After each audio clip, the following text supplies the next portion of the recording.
Ladies and gentlemen, Kyle Busch has joined us. He's last week's race winner in Atlanta. He's locked himself a spot into the 2013 Chase. And he's no stranger to this room here at Richmond as well. He's been multiple winner here at Richmond International Raceway. So, Kyle, congratulations on last week's win. Talk about now, certainly a little bit different than it was a year ago for you heading into this race weekend. But talk a little bit about your outlook, not only maybe for tomorrow night, but obviously tonight. You'll be behind the wheel and had a lot of success driving that Nationwide car this season as well. Just talk about coming here to Richmond this weekend and your outlook.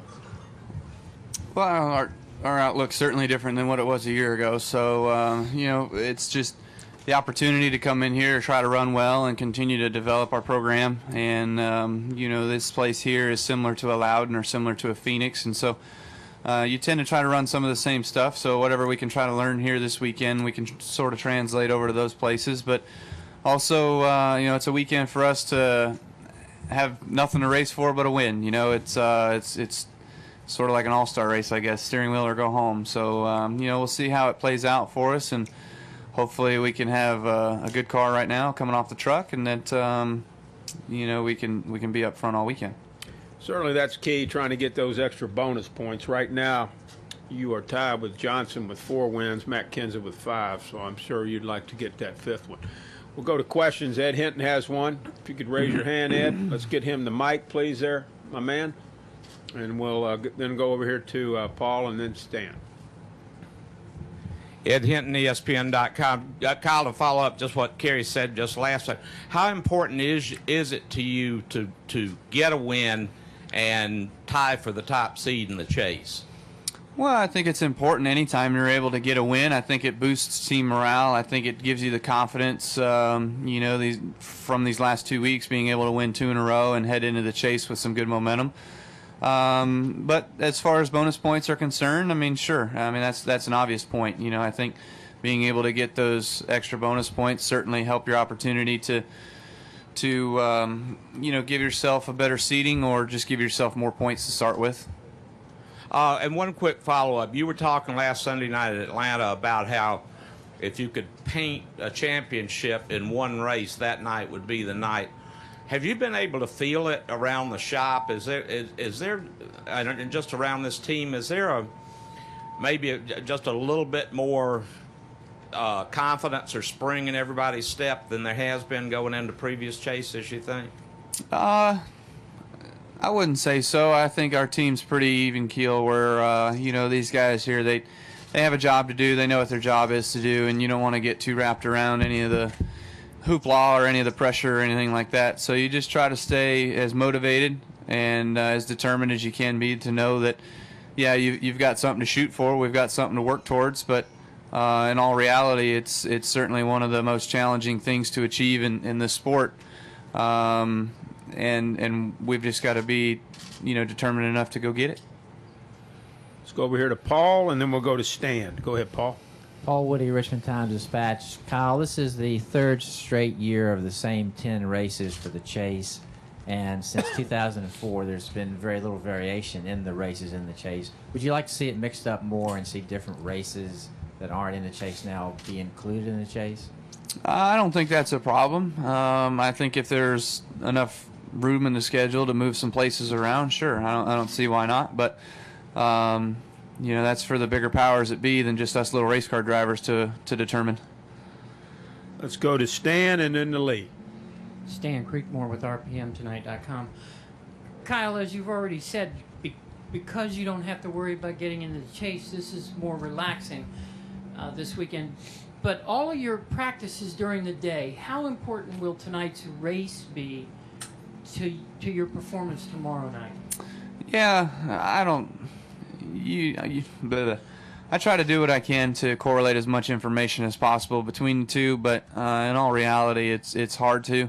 About the best thing you can do is determine, what your car was like in practice today, see how it races tonight, what your cup car is like in practice today, and see what kind of changes you have to make to it to handle going into nighttime. But we're pretty used to that. We've got a notebook already built up where we've been here multiple years. This is just the second time we've been here with the Gen 6, but with Dave and this M&M's team, we've been together for a few years where we've got enough notes that going into nighttime is sort of just routine for us.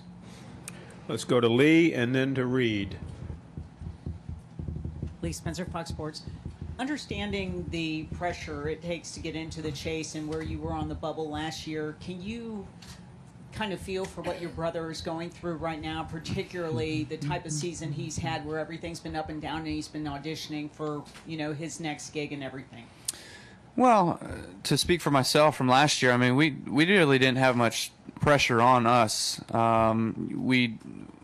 I guess you'd say we should have, but if we would have done everything right, we would have been fine. There was no reason why we shouldn't have made the chase. But when we stayed out on one of those runs with 40 laps on our tires, we went straight backwards, and that was the end of our race. So as far as Kurt's concerned, though, he's had some opportunities where he's run well here, and so has Jeff. So I think that barring catastrophic failure, I think that he should have a good shot at being able to make it. But it certainly is a tense situation, and you never want to see the loser have to hang their head down and go home. But essentially that's what we did last year. We'll go Reed and then to Claire. Reed Spencer with NASCAR Wire Service. Kyle, all four of your wins here are in the spring race.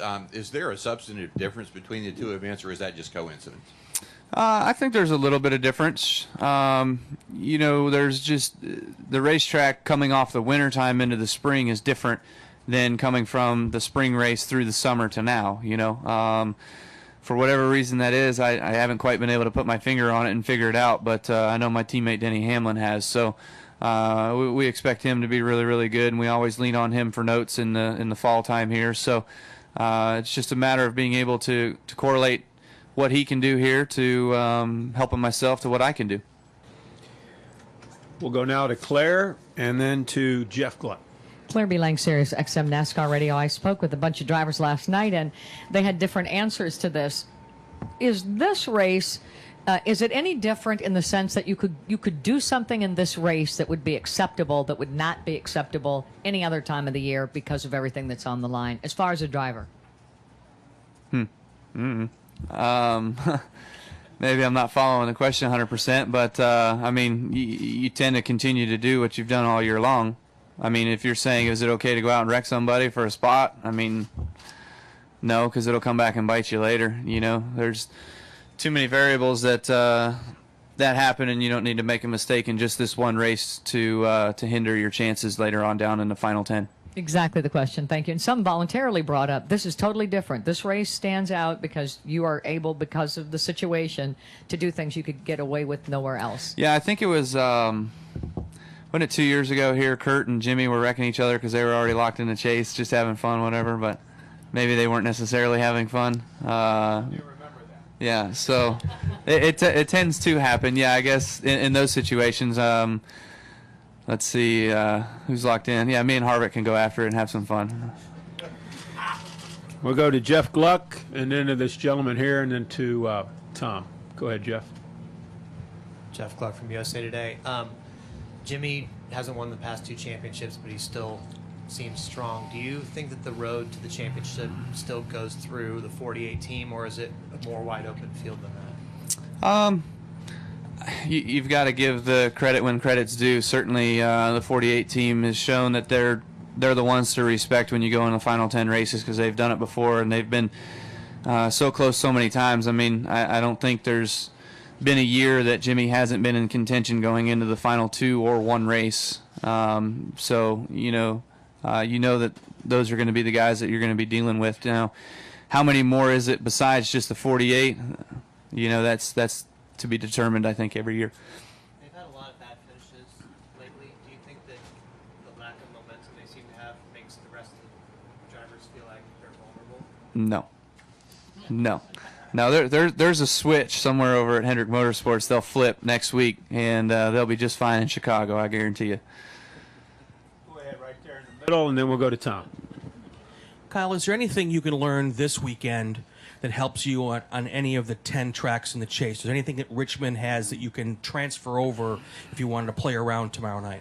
A little bit. Like I mentioned earlier, just this place, Loudon and Phoenix are sort of three similar racetracks. They're not even close in the way they look or the way they feel, but for some reason the way you set up a race car to go around those three tracks is similar. It's not exact by any means, but you can certainly play around if you're determined enough to make that many changes in practice. But it's hard to learn here in practice because of the heat of the day, but also because of you only get about 5 cycles on tires, and then your tires are done. So you've got to change them out. So if you run 5 laps at a time for 5 times out, you got 25 laps on your tires. They're done already. So it's kind of crazy how it works out, but that's just the way that it works here. Right here, Tom. Hi, Kyle. Tom Jensen, FoxSports.com. Matt's got 5 wins. You've got 4. That makes you guys 2 of the favorites to win the championship. Does the level of cooperation you have, or the level of communication you two have, change at all after this race, or do you keep sharing as much as you've shared? No, I think you continue to share as much, if not more. I think our 3 crew chiefs have worked awfully close together, and I think the 3 drivers have been good at being able to communicate with one another through the year that we've had. Matt's been a great teammate thus far. He really works hard, and him and Jason have kind of gone on a little bit different path than what we have, and that's fine. And sometimes it shows that they're really, really fast, and like last weekend something happened to their car where they slowed down. But more times than not, they seem to show us up from practice to the race. So they're definitely a force to be reckoned with for sure. Let's go to the back, then we'll go to Steve Post, and I think that'll be it. Jim Utter, though. Jim Utter. Go the back, Steve Post, and then with Utter. Go ahead. Kyle, Yanni Crocus, WRIC TV. Do you have a greater appreciation for being in the Chase this year after last year, watching from the sideline, so to speak? Oh, no doubt. Definitely. I mean, every year your first focus is to win races and to make the Chase. That's what you got to do. And last year we sort of failed at that. We had 1 win, and we could have made the Chase if we didn't make a mistake here at Richmond. But that's racing sometimes. That's the way it plays out. If we could have won Watkins Glen, we would have had another win under our belt. We would have been in the Chase. We would have had the wild card with 2 wins. But it's what ifs. There's too many of those. So this year there's certainly a greater satisfaction of being included in the Chase, and knowing that you're locked in, and knowing that you have a chance to race for the rest of the year to contend for a championship, hopefully. We'll go to Steve, and then we'll end with Jim Utter. Go ahead, Steve. Kyle, the spring race here, Steve Post, Motor Racing Network. The spring race here, restarts were very line sensitive. One line was good, one line was not good. Atlanta, same situation last week. Obviously, probably the same. Are you guys conscious of that with pit stops, pit strategy, coming down pit roads, segment speeds, getting out in certain spots? Do you guys have a refine to that when it comes to one of these tracks where that's important? Yes and no. I mean, it's kind of hard to determine exactly because, there's so much going on at one point in time that how many cars stay out. So you count those cars. And then when you're leaving your pit box, do you count cars and try to figure out how to come out either in the inside or the outside, whichever lane you want.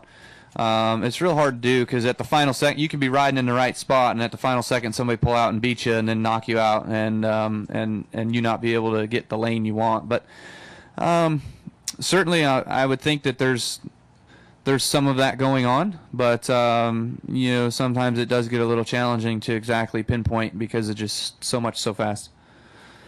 Final question, Jim. Jim Undershaw, Observer.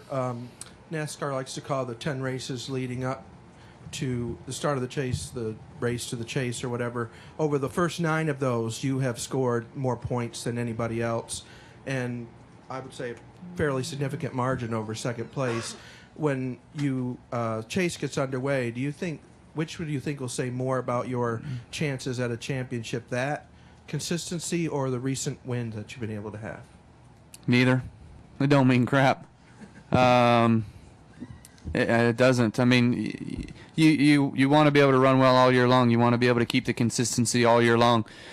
you want to be able to win all year long. You know, at any opportunity, at any given point, you want to be able to go out there and knock a win out, or have the opportunity to do so. But things are a lot tougher when it comes to the final 10 races. So you do have to be able to focus a little bit more and be able to get your team focused a little bit more and to be able to achieve what you want to. So it's a situation where right now, do those previous 10 mean anything to us?